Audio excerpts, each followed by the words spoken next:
Boleh kan ini, boleh, siap. Ya, waktunya 20 menit nih. Ya, oke. Di sini siapa yang bisa sebutkan ini pola rangkaiannya rangkaian apa? Cum, 1, 2, 3. Yang biasa baca skematik, pola rangkaian apa ini? Pola rangkaian apa ini? Ayo, naik kangetik, ayo duit nak, geus. Geus. Kalau di mobil, kalau di naon, pasti tinggal di rangkaian dia. Ayo, rangkaian apa? Cum. Ya, ilmu, ada dia ilmu. Ayo kita samakan persepsi. Silakan Kak, maju. Waktunya nggak banyak. Majukan. Waktunya nggak banyak. Di sini aja. Free training online insyaallah 2 Februari besok mulai start seharga 2,5 juta. Ya. Silakan. Pola rangkaian. Yang mana kan? Ini ada di Oppo A37 dulu. Geser Kang, satunya lagi Kang. Cus. Ini ada di rangkaian iPhone. So, masuk problem. Apa masalahnya? Sebetulnya pola rangkaian itu baku, cuma kita jarang mempelajarinya. Jadi tonton abang nanti kalau lagi live TikTok ya, kemudian sholat nanti kalau bulan puasa saya live Facebook. Ya. Kenapa? Abang dari tahun 2000 sampai sekarang itu hanya berbagi tanpa maksud menggurui. Mudah-mudahan sedikit ilmu ini teknisi ponselnya itu betul-betul berkualitas, mengerti dan paham tentang komponen. Mana tadi yang bisa jawab? Ini rangkaian apa? Ada Pak Okta nih jauh-jauh nih dari itu kita kan guru nih.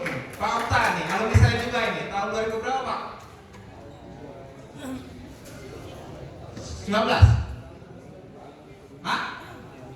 Di CSA Tangerang. Ya, alhamdulillah banyak alumni Abang. Sudah jadi trainer. Jadi tujuan saya ini adalah berbagi ini jangan hanya menjadi teknisi saja. Kalau solusi kita ini sudah harus menurunkan ilmunya. Tuh, kamu jangan Aceh bisa banyak tuh pasti yang ingin berguru ke Ujang Aceh. Betul nggak? Bang, saya pengen berguru dan tinggal di siapa ngandongin wae gitu kan. Nggak mau Ujang wae, jangan Ujang balik deh ke Abang. Bah, cara ngajarnya kumaha yuk bah. Ya. Nah, silakan Bang Ujang Aceh perlu modul minta ke saya. Rekan-rekan yang Pak Okta juga perlu modul, saya kasih konflik Bang. Kenapa? Ini jadi salah satu wacana buat rekan-rekan untuk meningkatkan value. Ya. Oke, ini yang sering bermasalah di iPhone. Padahal sudah ada zaman Oppo A37. Yang namanya ini rangkaian adalah VBOS, VDD VBOS. VDD bos. Ini adalah tegangan tandem setelah input bat dirubah jadi VDD mic. Tanpa VDD mic, VBOS ini tidak ada. Tanpa VDD bos ini, rangkaian power management tidak ada artinya. Lalu apa konsepnya yang ada di power management? Baik di Android, baik itu nanti di iPhone, feedback harus dirubah dulu. Biasanya kalau di Android namanya VPH Power Phase. Di Samsung V battery jadi feedback. Konsepnya apa? Pengubahan dari energi yang baterai dengan potensi yang besar, arus yang besar, kemudian di booster lagi. Karena apa? Makin banyaknya fitur, makin banyaknya ruangan SOC membutuhkan sumber tegangan yang lebih besar dan ampere yang besar. Konsep ini sebagai booster regulator. Sekarang saya mau tanya, apa komponen utamanya di rangkaian ini? Yang bisa jawab Cung. Ayo, rangkaian apa? Ada yang bisa jawab? Kento. Silakan. Wah, ini kan Edi Jok ini. Wow, dari Tangerang, tepuk tangan. Ya, Depok. Apa? Itu kok. Ikut online ya. Kang Soma, catat ya.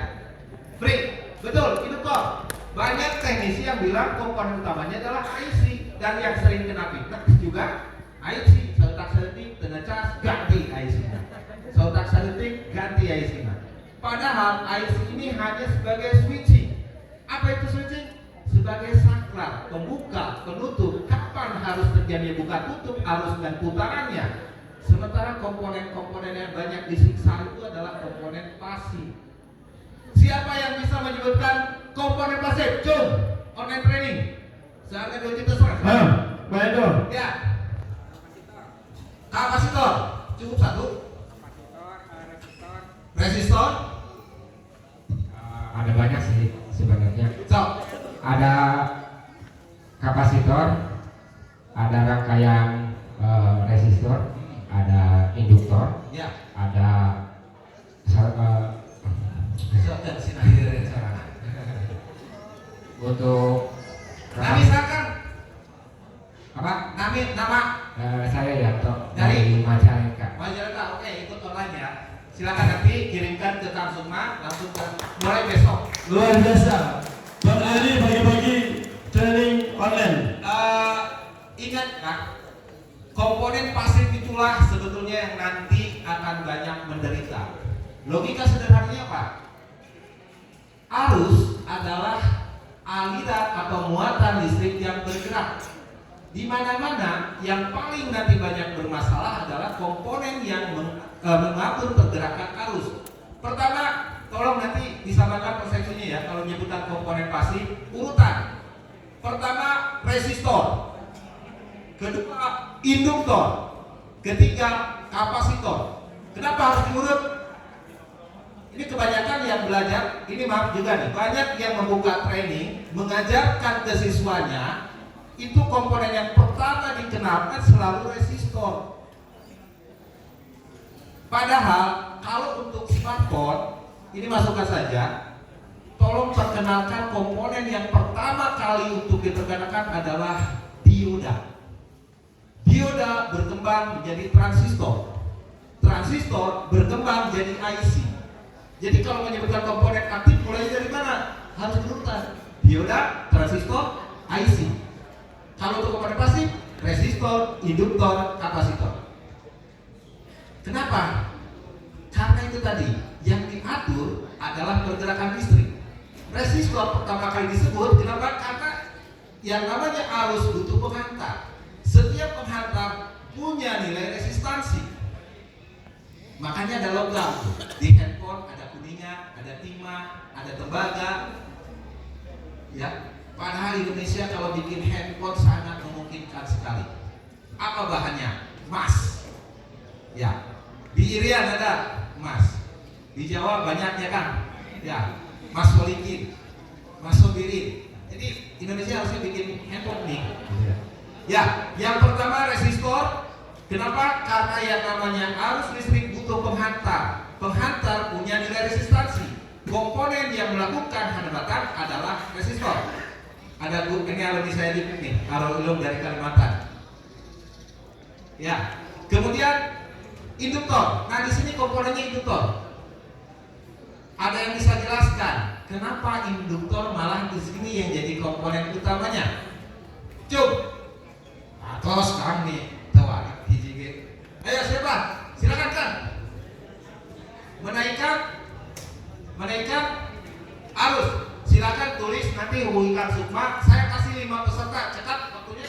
Cukup nggak? Masih ada 10 menit. Masih ada. Oke.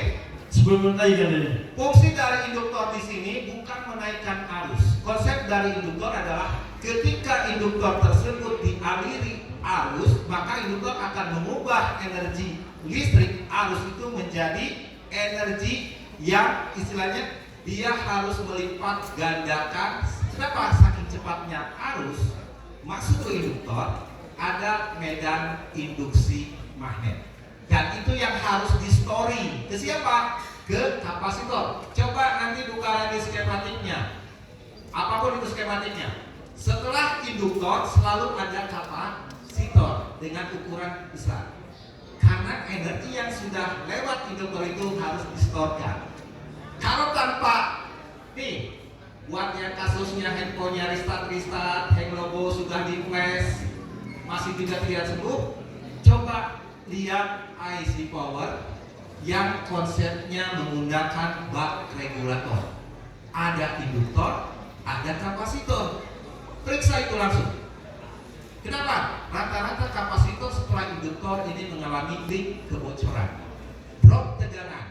Makanya kalau misalkan handphonenya bisa masuk ke menu tapi restart sudah di flash, ya sudah di rebol CPU, ya setak setik rebol CPU, ya setak setik rebol CPU. Sebelum IC-nya, SoC-nya, CPU-nya bekerja, Ingat, output IC power ada satu konsep rangkaian seperti ini adalah buck regulator. Jadi ada dua regulator yang nanti untuk bekerja untuk power, ada buck boost regulator. Nah, khusus untuk SoC, khusus untuk CPU, tolong perhatikan output dari IC power yang menggunakan induktor ini plus kapasitor setelahnya. Makanya bisa sampai beberapa kapasitor setelah induktor. Karena harus store energi. Jika kegagalan dalam storing energi, maka sumber tegangannya ada noise. Karena noise tidak stabil, akibat tidak stabil, SoC kerjanya setengah mau, setengah enggak. Itulah yang disebut restart. Ya, di recall juga percuma. Kenapa? Karena suplai energinya tidak konstan.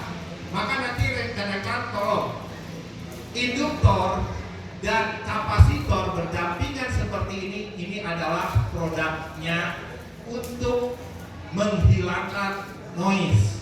Ya, jadi ini rangkaian osilasi sebetulnya.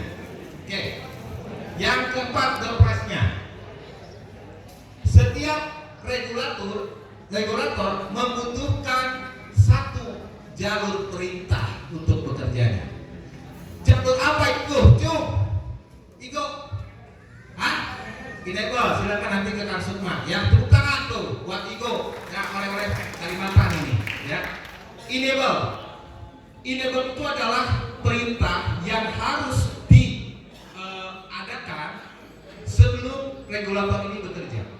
Konsep enable ada dua, enable high, enable low.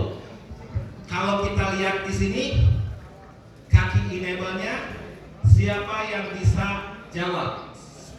Satu lagi nih, siapa yang bisa jawab? Siapa sumber enable-nya dan apa konsep enable-nya? Silakan. Kaki A1, namanya GPIO PMU to boost enable. Oke, apa konsep dari enable-nya? Lihat, di sini ada enable. Kemudian lihat di sini ada lingkaran sebelum IC. Konsepnya apa itu? Ayo, biasa Bapak ya Bapak. Ada lingkaran bulatan sebelum masuk IC. Apa itu konsepnya? Karena misalkan, ikut nanti daftar ke Kansuma ya. Oke, limannya sudah habis ya. Nanti kalau buat ombok, nanti pesertanya ada berapa? Kirimkan nomor WA dan email, dapat free akses Google Drive 71 video. Luar biasa. Dari pandemi dan Timetri ya. Itu tolong dipelajari. Ketika rekan-rekan mengakses video Google Drive 71, sama aja sekarang dengan rekan-rekan ikut sekolah 1 bulan dalam ruangan kelas. Luar biasa. Catatannya, nonton video kami harus bawa catatan. Nonton video kami bawa boardnya, bawa formatternya. Soalnya kalau nonton begitu saja dijamin 5 menit pindah alam. Sudah lihat mukanya membosankan, materinya membosankan, tapi insya Allah ketika rekan-rekan ikut mengakses 71 video itu, saya doakan rekan-rekan bisa berbagi ilmu lagi. Ya, target kami bukan menjadikan teknisi saja, tapi meningkatkan value dari teknisi menjadi guru teknisi POSEK Indonesia. Saya Denny dan Bagus dari Mapping Cluster Bandung. Sehat selalu buat semua. Tetap kompak ya. Ikuti acara-acara ini dimanapun berada. Dari Test Point mengadakan acara, dukung acaranya. Dan buat sponsor, terima kasih atas dukungannya supaya acara ini tetap terlaksana. Billahi taufiq wal hidayah. Wassalamualaikum warahmatullahi wabarakatuh. Waalaikumsalam.